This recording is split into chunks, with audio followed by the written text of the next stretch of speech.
Flightless Chapter 3 Let Me Run or Let Me Fall. Rainbow Dash sat up in her bed. Fluttershy was in a sweet slumber by her side, and Rainbow admiringly looked down at her. With an outstretched hand, she softly touched the cheek of the loving girl next to her. The warmth from Fluttershy was reaching its way to Rainbow. The athlete turned away from the warm body next to her, and she brought her attention to the bedroom door. Rainbow noticed that it was early in the morning. The darkness was still lingering outside her bedroom window, and the moonlight seeped through the open blinds. The nights had been cruel to Rainbow Dash ever since the adoption. She was unable to sleep for more than 4 hours, and every sound woke her up, and she wasn't able to stand it. She slowly crept out of bed, trying not to make a crack in the floorboards with her movement. As she kept quiet, she went for the door and slowly opened it, letting herself exit out of her and her lover's chamber. Her mind wandered to the young girl that had been occupying their spare room for the past 3 months. She had done more than fill up free space, though. She had been a fun addition to Rainbow and Fluttershy's family. Rainbow was afraid when Fluttershy had first mentioned adoption. She wasn't sure what to expect when the time came for Scootaloo to move in with them. She wasn't even sure if she wanted her to, but she was glad that she agreed to it. Scootaloo was sometimes hard to handle, but Rainbow had grown to love her more and more. Rainbow walked down the small, narrow hallway to Scootaloo's open door. The tan girl peeked in through the crack of the door and saw Scootaloo as she happily dreamed in her sleep. A small rustle was made as she turned over onto her back, and with a cringe at her nose, she let out a long, joyful sigh. Rainbow couldn't help herself but smile a bit as she watched the little girl sleep. Rainbow would have never dreamed that she would have been able to see Scootaloo from this point of view. Rainbow used to see Scootaloo as nothing more than an overly obsessed child. Someone that looked up to Rainbow with more admiration than she could ever think of. A girl who lived a hard childhood. Someone that Rainbow couldn't help but feel sorry for. But now, it was as if Rainbow Dash was looking at a whole new little girl. She was no longer someone that Rainbow had pity for, but now she was someone that Rainbow loved with all her heart. "I wish I could make you happy, Scoots." Scootaloo nuzzled her arm slightly, and with a huge yawn, she turned over onto her back. Sunlight poked at her closed eyelids, and though she was not ready to be awoken, she involuntarily opened her tired purple eyes and let the morning conquer her sleep.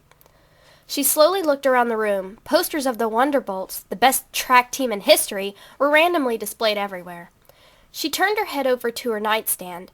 A family portrait of Fluttershy, Rainbow, and her was faced her way, and she graciously smiled in its direction. She slowly breathed in a breath of fresh morning air, and she began to sit herself up. One knee lifted itself up from under the covers, but the other stayed flat to the bed. A small pain shot up through one of her legs, and she placed one hand on the hip of that very leg. She rubbed at it to ease the pain, and with a slow motion began to move downwards. Her fingers reached down to find nothing but a small stub to hold on to. Beyond that point was nothing but space between her knee, and it's the end of her bed. For a split moment, Scootaloo felt a panic rising within her, but soon enough did she remember. That was the worst part of waking up in the morning, having to remind herself every day why she felt nothing beyond her knee, having that feeling of emptiness in her leg.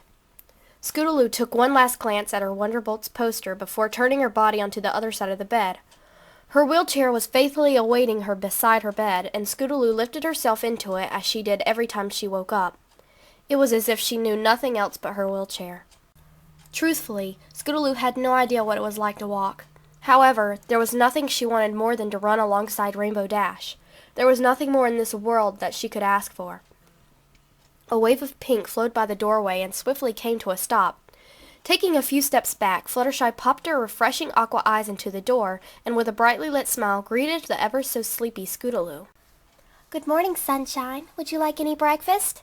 Fluttershy's chest bounced as she tiptoed in through the doorway, holding a stack of freshly cleaned towels in her arm. "I'm not really that hungry, but thanks anyways." Scootaloo looked up at her mother figure and gave her a toothy grin. "Where's Rainbow Dash?" Scootaloo quickly let out before Fluttershy could respond. Fluttershy's eyes settled upon Scootaloo with a remorseful look upon her sweet pale face. She clutched the towels closer to her body as she focused her eyes solely on the handicapped child. All Fluttershy wanted to do was reach out and heal her with a single touch, if only such a thing was possible. "She's out." Fluttershy tried to make her way out of Scootaloo's bedroom before she could ask any more questions, but she couldn't make it quick enough. "Where to?" Large innocent eyes looked up to the very tall Fluttershy. A weary look was hidden deep within her dark pupils. At practice. Fluttershy tried to force a smile, but her attempt was obvious to have been a failure. She couldn't let her eyes leave the broken Scootaloo, no matter how badly she wanted to look away. Fluttershy wasn't sure if she could take these feelings anymore. She adopted Scootaloo because she loved her, and she knew that she needed a family to come home to every day, and she deserved that. But Fluttershy couldn't focus on her love for Scootaloo. Lately, all she could think about was how badly she felt for her. She knew that pitying her wasn't her intentions at all, but she couldn't help but want to look away from her ambitious face every time she sensed the recollection of her handicap. Why didn't she get me up? She knows I like to watch. Scootaloo looked down in her confusion. A troubling look was plastered upon her pouting, chubby cheeks. She just didn't want to, disturb you. She said you looked so peaceful asleep that she, didn't want to wake you up from the wonderful dreams you were probably having. Fluttershy smiled as she tried to recite what Rainbow had said to her. Of course she fluffed it out a bit to make Scootaloo not worry as much. That was nice of her. I wonder if she's still practicing. Do you know? Scootaloo looked back up, recovering from her confusion, now smiling larger than ever. Fluttershy looked back at her, not sure what to say. I'm not sure. Scootaloo practically jumped up in her chair with excitement. She began to quickly wheel herself past Fluttershy and out of her bedroom door. Scootaloo, where are you going? Fluttershy sprung around to see Scootaloo already making her way down the hallway, halfway to the entrance of the cottage. I'm just going to go see if she's done or not. If she isn't, I can watch for the remaining practice time, and if she is, then I can walk her home. Scootaloo turned her head and smiled at the heart-wrenching Fluttershy. Well, you be careful, okay? Fluttershy waved at the already departing child. All she could see was the back of her pink head and the wheelchair moving in the opposite direction of her. I will! Scootaloo shouted as she sped away. Excitement built up inside her chest. Fluttershy leaned against the open doorway, and with the towels now being tightly gripped into her fists, she looked out towards the faraway child. Walk her home, huh? If only. Scootaloo was making her way to the usual track field. Her head was held high with excitement, and a cool breeze waved through her shortly cut hair. The day seemed decently nice, and Scootaloo was happy as she always was. With a large grin harboring on her face, she began to increase her speed as she wheeled herself onward. With a few more strokes forward, Scootaloo was now close enough to see the track overhead. She tried to sit up farther in her chair, making her view clearer. I can't see anyone. Scootaloo struggled to sit up higher as she already was. As she strained her vision, trying to see closer, she lowered herself back down into the comfortable position in her transportation. She let out a few hard breaths, and with a sweep of her irritating stray bangs, she began to wheel herself to the edge of the hill. She could see that the track was a far ways down, and the height kind of scared her when she stared down from the very edge. Fluttershy had always warned her not to try and go down to the track. It was down low beneath a steep hill, and Scootaloo was never able to get too close to it when she watched Rainbow dash at her practices unless someone would carry her down there. But she always dreamed of going down there on her own. That was something she wanted to be able to accomplish by herself.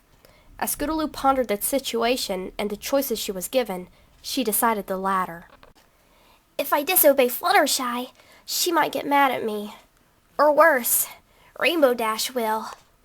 Scootaloo turned back to the track. She still wasn't sure if anyone was down there or not. Maybe they were off taking a break and they weren't in a visible position at the moment. Scootaloo looked down at her legs. She swayed one up and down as if she were bored, kicking it at the dirt underneath her feet. I wonder what you think of me, Rainbow Dash. Her voice was small and not very audible. Fluttershy must have rubbed off on her over the few months that she had been living with them. Do you think I'm your daughter? Scootaloo turned her head from her foot to the sky. The clouds were moving slowly, and Scootaloo could almost relate with them. She never really liked to think about it, but how couldn't she? Scootaloo hated her life. There was nothing in this world that she wanted more than to stand up and run. There was nothing else she wanted, so why couldn't the goddess of the sun grant her only wish? She would be able to do it, wouldn't she? She was the goddess of all things. If she is, then she would surely be able to do that one thing. So why did Scootaloo have to go through life without that small ability that so many took granted for? Oh, Goddess, please. Why can't I be like Rainbow Dash and Fluttershy? Why can't I be like everyone else? Scootaloo could feel a small tear forming in the corner of her eye. She never cried that much. Her pride wouldn't allow her to. But something was missing. Something was different. Scootaloo had never felt pain like this before. Sure, sometimes her leg would cause her to cringe with surging, painful cramps, but nothing hurt worse than the feeling of absence it left her with. Scootaloo looked back down to her missing piece. She reached her arm down and touched the end of what wasn't there. Some people would just give up. Some people would deal with it and just move on. But Scootaloo wasn't satisfied with that. She wasn't going to sit back her whole life and deal with something she didn't deserve. Scootaloo was better than that. She knew deep inside that she was meant for great things, and sitting in this chair wasn't helping her accomplish those things. With a deep breath, Scootaloo placed both hands on the arms of her wheelchair. She gripped around them tightly with each of her tiny fingers, and with a struggle, she began to lift herself up. She placed her good leg on the ground and dug it deep in the dirt as she attempted to brace herself. I'm going to do this on my own, Rainbow Dash. Scootaloo looked straight ahead with all eyes of determination. As she was fully standing now, she slowly began to move her hands away from her wheelchair. She was already feeling happiness filling up inside of her. A large smile was covering her face, and with a push backwards, she pulled her hands away from the only thing that was keeping her upwards. For a few seconds, Scootaloo felt complete pride inside, but as the moments grew longer, her balance began to deteriorate. Scootaloo quickly pulled her hands behind her, blindly searching for a wheelchair. With no luck, she felt her one leg begin to weaken under her weight. Rainbow? Scootaloo's unsteady balance sent her tumbling forward down the hill towards the track. Screams and wails were escaping her small mouth. Tears flew off her face as she hit small bumps and sharp rocks on her way down. She could feel her arms and legs burning as it rubbed quickly against the grass. Scootaloo felt as if she were falling forever, but soon enough she came to a stop and hit her head against the ground on her last roll. Loud sobs could only be heard. Scootaloo's vision was blurred by the massive tears that were dripping out of her eyes. She couldn't see or hear anyone around. Help me. Scootaloo was out of breath, and her fresh, stinging cuts filled up her skin. Dirt hung in her hair, and she had an awful taste lingering in her mouth. Her arms were too weak to move, and she wasn't able to walk, or go anywhere for that matter, without her wheelchair, which was now 50 feet above her on the edge of the cliff that she was mercilessly lunged over. With her unmoving body spread over the dirt, she managed to turn her eyes upward to search for Rainbow Dash. Rainbow? No one was around. Rainbow Dash wasn't there to help her.